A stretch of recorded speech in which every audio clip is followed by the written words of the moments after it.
Yari. Yo pasukan boing-boing, kembali lagi dengan Mr. G. Sekali lagi mohon maaf karena uploadnya sangatlah lama, karena ada salah satu keluarga gua yang meninggal. Sebelum membahas episode kali ini, gua bakal mengulas sedikit episode kemarin biar kalian gak lupa pak. Di episode kemarin, Rimuru sudah balik ke Tempest dan dia kaget. Rimuru tidak menyangka jika pertarungan antara Milim dan Felizard sangat mengerikan. Rimuru pun menyuruh Benimaru mengumpulkan para eksekutif agar segera berkumpul untuk rapat dadakan. Saat Rimuru terus berpikir, Rimuru memiliki ide meminta bantuan kepada Veldora dan Ramirez. Tapi keduanya menolak. Alhasil Rimuru nyoba menghubungi Ren, tapi balasan dari Ren terlalu lama. Akhirnya Rimuru langsung menghubungi Gi, namun Gi selalu menolak panggilan Rimuru. Gak lama setelah itu, Ren menghubungi Rimuru balik jika Gi mau menuruti permintaan Rimuru. Tapi di saat yang sama, Gi juga emosi karena Rimuru terlalu dekat dengan bawahannya. Singkat cerita, semua orang sudah berkumpul di Tempest dan sudah diputuskan jika Gi dan Rimuru yang akan menangani pertarungan Felizard dan Milim. Saat Rimuru dan Gi sudah berangkat, ada rasa bersalah di hati bawahan Rimuru karena tidak bisa berguna untuk tuannya. Namun Zekion menyemangati mereka agar tetap fokus menjalankan tugasnya masing-masing. Gak lama juga datanglah Zoe. Dia memberikan informasi tentang Darkruel. Saat semua orang membahas ancaman dari kekuatan Darkruel, tiba-tiba datang Myormil mengabari jika Sarion telah diserang Zalario dan Jahil. Diablo dan Veldora ingin turun tangan, tapi Benimaru menolaknya. Benimaru ingin mereka berguna untuk melawan musuh yang merepotkan. Jadi untuk masalah ini, Benimaru lah yang akan ke Sarion bersama dengan Zoe. Oke, itulah ulasan singkat video kemarin. Jadi mari kita mulai episode kali ini. Jangan lupa siapkan cemilan, bantal, dan juga wifi tetangga. And enjoy the video. Benimaru bertanya-tanya, apakah Filwe memang berencana menghancurkan dunia dengan menggunakan Milim? Diablo menjawab, menurutku, Filwe sudah benar-benar gila. Karena jika tujuan Filwe adalah menyebarkan kematian dan kehancuran, maka dapat dipastikan itu disengaja sebagai pemicu untuk memanggil Ivaraj. Benimaru sudah mentok pada pemikirannya jika dia akan berangkat ke Sarion dan mencari tempat yang layak untuk dirinya mati. Cuy, sok-sokan pesulap merah ini. Namun tiba-tiba datanglah seseorang dan itu adalah Leon. Leon keluar dari rumah sakit dan menghampiri Benimaru. Leon berkata, bawalah aku bersamamu. Bukan hanya Leon saja, Kagali juga masuk ke ruang kontrol dan dia berkata bahwa aku juga Benimaru, aku memiliki dendam kepada Jahil. Di belakang Kagali ada Tears. Tears berkata, aku juga akan ikut. Kita harus mengalahkan bajingan Jahil itu dan segera membebaskan Footman, ucap Tears dengan meneteskan air matanya. Saat mendengar hal itu, Benimaru tersenyum dan dia menerima bantuan dari ketiga orang itu. Singkat cerita, Benimaru dan rombongan pun telah meninggalkan ruang kontrol. Gak lama setelah itu, Adelman mengabari orang-orang di ruang kontrol jika pasukan Darkruel telah tiba di gurun perbatasan Ruberion. Di perbatasan itu ada sebuah tembok panjang yang telah dilindungi oleh penghalang khusus intrusi anti-monster yang tidak pernah runtuh selama 2000 tahun lamanya.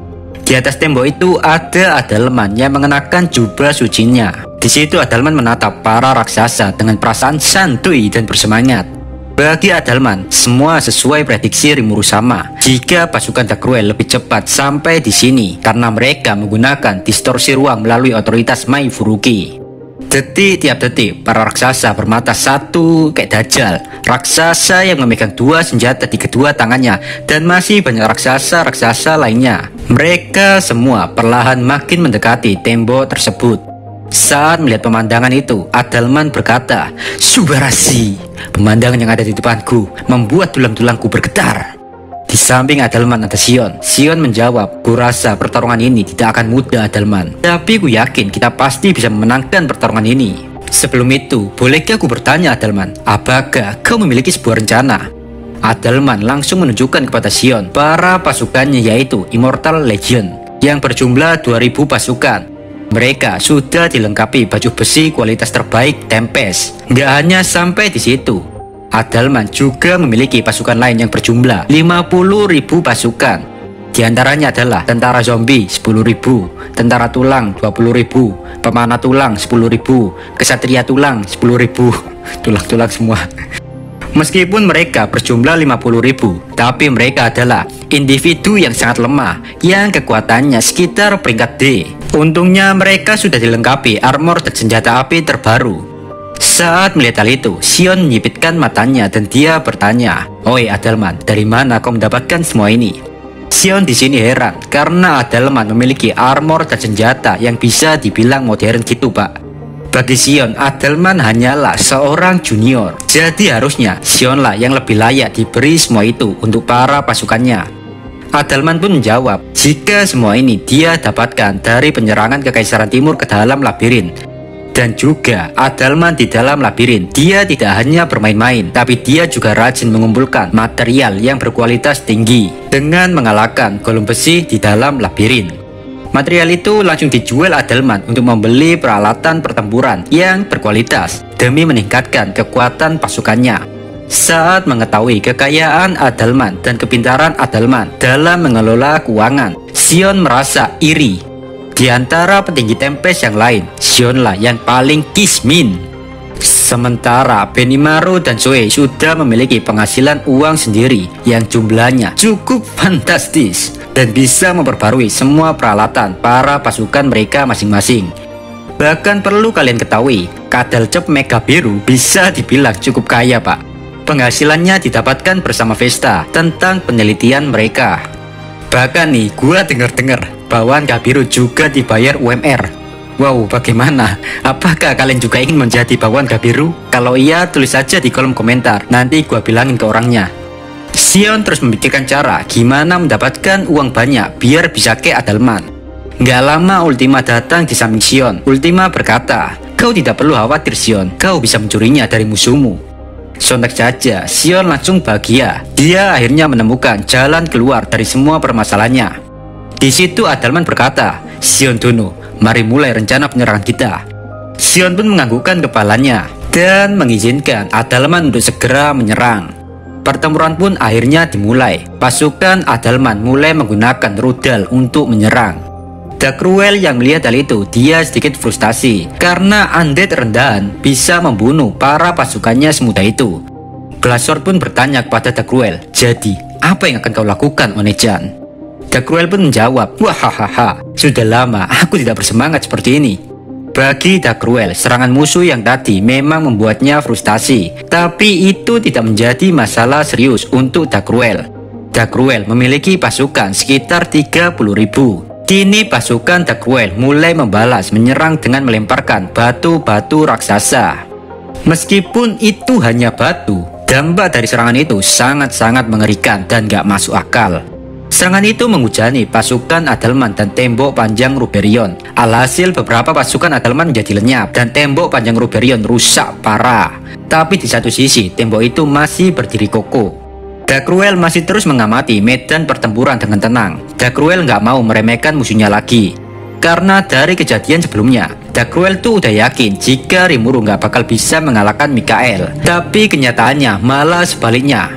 Dalam hati Dagruel, dia sangat mengakui bahwa Rimuru adalah Demon Lord yang sangat kuat, bahkan lebih kuat daripada dirinya sendiri.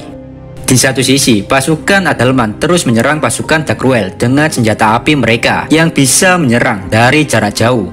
Beberapa pasukan Dagruel yang emang masih amatiran dan lemah, mereka nggak bisa menahan serangan itu. Otomatis pasukan Dagruel makin banyak korbannya. Dagruel yang melihat hal itu, dia berkata, "Yari, aku benar-benar meremehkanmu Rimuru. Aku tidak pernah menyangka prajurit tercintaku bisa dikalahkan oleh sekelompok undead rendahan." Sambil mengatakan itu, Dagruel tiba-tiba mengingat kenangan lamanya.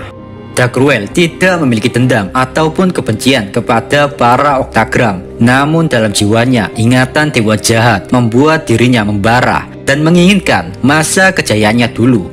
Di saat Dagruel memikirkan hal itu, Dagruel baru ingat jika Ruminas adalah tersangka pembunuhan salah satu teman terdekatnya, yaitu Twi'lek. Dan alasan itulah yang membuat Dagruel makin yakin untuk tidak menghentikan penyerangan ini. Sejenak Dagruel melihat dengan mata kepalanya sendiri ada ketiga putranya di medan pertempuran ini. Dagruel heran dan dia bertanya-tanya bagaimana para putranya bisa bertarung sementara mereka hanyalah seorang pria yang dimanjakan oleh kekuasaan. Dagruel sangat menyayangi ketiga putranya. Oleh sebab itu, dia tidak melatih mereka apapun agar para putranya tidak menanggung nasib yang dia jalani. Dagruel ingin anak-anaknya bebas memilih jalan hidup mereka. Fan yang ada di samping Dagruel, dia bertanya, "Oni-chan, apa yang harus kita lakukan pada putramu?" Dagruel tanpa ragu menjawab, "Jika mereka berdiri sebagai musuh, maka kita akan mengajar mereka tanpa ampun."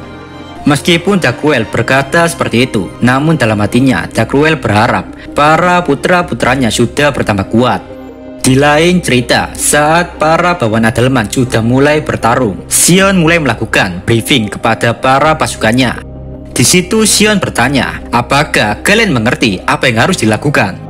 Para bawahan Xion pun menjawab, "Kami akan mengambil semua senjata, armor, dan perlengkapan lainnya dari musuh dan menjadikannya milik kita sendiri, Xion-sama." Xion yang mendengar hal itu, dia tersenyum puas. Suara dalam hati Xion berkata, "Wahahaha, aku juga tidak akan kalah darimu, Adalman." Di situ, Kobuzo bertanya kepada ketiga anak Dagruel, "Apakah kalian yakin melakukan ini? Jika kalian ingin kembali, inilah waktunya." Xion juga mendukung apa yang diucapkan Kobuzo. Namun, ketiga anak Dagruel malah tertawa. Mereka sudah membulatkan tekadnya demi hari ini, demi melawan rasnya sendiri. Lalu Xion bertanya kepada anak-anak Dagruel tentang saudara-saudara yang dimiliki Dagruel. Mereka pun mengatakan jika para saudara ayahnya yang bernama Fan adalah orang yang sangat jahat sehingga sampai disegel. Saat mendengar hal itu, Xion menyimpulkan jika Dagruel beserta para saudaranya merupakan sebuah ancaman yang tidak bisa diremehkan. Ultima juga mengatakan jika Dagruel itu musuh yang sangat kuat, bahkan Ultima kesulitan saat melawan orang itu. Xion terus berpikir apakah dia bisa menang melawan Dagruel atau enggak. Xion yang sekarang berbeda dengan Xion yang dulu. Dia kini nggak mau gegabah dalam mengambil keputusan karena Xion sudah memiliki tanggung jawab atas pasukannya. Saat memahami jika dia sudah bertambah dewasa, Xion memuji dirinya sendiri. Namun tiba-tiba Deborah mengatakan sesuatu yang nggak jelas. Deborah mengatakan, "Dewasa? Apa maksudmu, Xion-sama? Kau sama sekali tidak bertambah gemuk." Jadi Pak, menurut Deborah, menjadi dewasa itu berarti berat badannya juga bertambah. Dari ketiga anak Dagruel, yang paling bodoh, konyol, kebanyakan bacot adalah Deborah. Sontak saja saat mendengar hal itu, Xion tersenyum sambil mengepalkan tinjunya dan langsung meninju perut Deborah. Deborah pun seketika pingsan dengan senyum lebar di wajahnya. Sedangkan kedua kakak laki-laki Deborah memandang hatinya dengan tatapan iri. Di satu sisi, meskipun nggak tahu bakal menang atau enggak, namun tekad Xion sudah bulat dan itu terlihat dari mata Xion yang sudah seperti predator yang sedang mengincar mangsanya. Di lain cerita, Adalman menaiki Wenti yang telah menjadi naga Gehenna. Adalman terus mengawasi medan pertempuran dari atas langit. Diikuti di sampingnya Gadra yang menggunakan sihir terbang miliknya. Mereka berdua dengan gembira ingin mengadakan perlombaan sihir siapakah yang lebih kuat. Adalman pun mulai mengeluarkan sihir kuno terkuatnya, Tempest Meteors. Dalam sekejap muncul lingkaran sihir super di atas langit. Dari lingkaran sihir itu ada cahaya yang turun ke bumi. Dan ternyata cahaya-cahaya tersebut adalah sebuah meteor yang sangat besar memenuhi tempat tersebut. Tidak peduli berapa banyak Titan yang menyombongkan kekuatan Ultra Speed Regeneration mereka, itu semua tidak ada artinya. Mereka para raksasa tidak bisa lari atau bersembunyi dari meteor itu. Dampak dari meteor itu menyebabkan ledakan yang sangat besar. Dan dalam sekejap 30% pasukan Dagruel lenyap. Adalman berkata, "Kau lihat Gadra, akulah pemenangnya." Namun Gadra menganggap hal ini biasa aja, nggak ada spesial-spesialnya. Di bawah didikan Diablo, Gadra ingin mencoba sesuatu yang lebih besar daripada sihir Adalman. Gadra berkata, "Adalman, perhatikan ini, akan kutunjukkan esensi sihir yang sesungguhnya." Gadra memanfaatkan sepenuhnya hadiah tertinggi Grimoire, inti dari sihir gelap yang diajarkan oleh Diablo dan Ultima. Gadra mengungkapkan pengetahuan tentang asal-muasal sihir yang bahkan Adalman tidak tahu. Di situ Gadra berkata, "Rasakanlah penderitaan abadi, Parade Nihilistik." Seketika itu juga lingkaran sihir yang sangat besar muncul dari tanah dan juga dari langit. Seolah-olah penghubung antara tanah dan langit muncul kegelapan yang bisa melenyapkan siapapun di dalam area tersebut. Ini adalah sihir mengerikan yang dapat memakan target dengan kekosongan yang keluar dari neraka. Saat melihat hal itu, Gadra tertawa terbahak-bahak. Wahahaha, lihatlah itu Adalman, sihir ini hebat bukan? Namun Adalman menjawab, lihat-lihat matamu. Apakah kau tahu jika sihirmu gagal dan lepas kendali, kau bisa saja membunuh rekan-rekan kita, bahkan dunia juga bisa musnah Bagayaru. Gadra pun menjawab, ya maaf, kan gua cuma pengen pamer aja man Adalman. Saat mendengar alasan kekanak-kanakan Gadra, Adalman hanya bisa menghela nafas panjang. Adalman gak mau mempermasalahkan hal ini karena ujung-ujungnya mereka berdua bisa memusnahkan pasukan Darkroel, kurang lebih setengahnya. Dan itu bisa disebut sebuah awal pertempuran yang sangat baik. Jika kalian suka video ini, jangan lupa subscribe biar channel ini makin berkembang. Saya Dio dari channel Isekai Kindle. Pamit. Bye bye.